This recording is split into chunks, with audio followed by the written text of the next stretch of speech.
ሰላም ዶክተር ጥላዬ ነኝ። የዚህ ቪዲዮ ዋና ዓላማ የህዋ ሳተላይቶች እንዴት አድርገው ለጦርነት እንደሚገለገሉ ሀገራት ለማሳወቅ ነው። ከዚህ በተረፈ ጦርነት የሚደገፍ ነገር አይደለም። በአሜሪካና በኢራን መካከል በሚደረገው ጦርነት ሳተላይቶች ትልቁ ሚና እየተጫወቱ ይገኛሉ።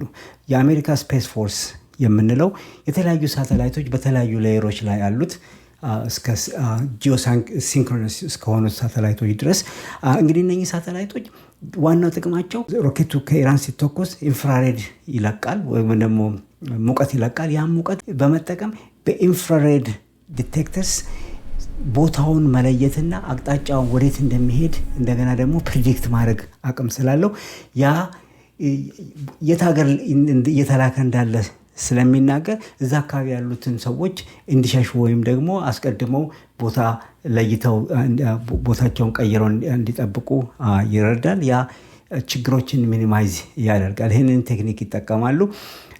ሌላኛው ኤሌክትሮኒክስ ኤንድ ኤሌክትሮማግኔቲክ ዌልፌር የምንለው ነው።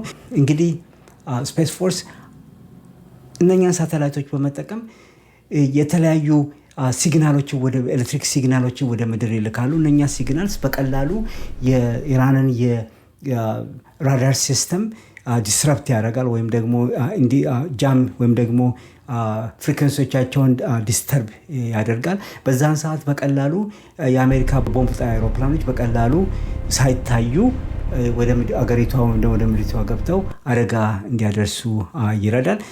ሌላኛው በዚሁ አብሮ ደግሞ ጂፒኤስ ፕሮቴክሽን ወይም ጂፒኤስን የአሜሪካን ጂፒኤስ የመከላከል ያ ማለት የተለያዩ ኢራን ዙሪያ ያሉ የአሜሪካ ጂፒኤስ የሚጠቀሙ ማንኛውም አካላት በቀላሉ ጂፒኤስን አክሰስ ማድረግ እንዲችሉና ሌላውን ግን የኢራን የሆነው አካል ደግሞ በቀላሉ ጂፒኤስን እንዳያገኝ የማድረግ አቅም ያ ደግሞ ያንን ስለምታውቅ ኢራንም ደግሞ ምን አድርጋለች? ጂፒኤስ ሲስተም የምትጠቀመው የቻይናን ጂፒኤስ ሲስተም ነው የምትጠቀመው። ያ ሲስተም በቀላሉ ጃም የሚደረግ ስላልሆነ ለኢራኖችም ረድቷቸዋል። ሌላኛው እየሆነ ያለው ነገር ድሮኖቹን ዲስረፕት ማድረግ ወይም ደግሞ ሮኬቶቹን አቅጣጫቸውን እንዲቀይሩ ማድረግ። ይሄ የሚደረገው የተለያዩ የስፔስ ሳተላይቶች ቴክኖሎጂዎችን በመጠቀም ባትሪዎቻቸውን የተለያዩ ነገሮቻቸውን ኤሌክትሮኒክ ሲስተሙን ፈንክሽን እንዳያደርግ በማድረግ ትልቅ ውጊያ እየተደረገ ይገኛል። ይሄ ውጊያ በአብዛኛው ከጦርነቱ በስተጀርባ የህዋ ምርምር ምን ያህል አንዲት አገር እንደሚጠቅማት ያሳያል።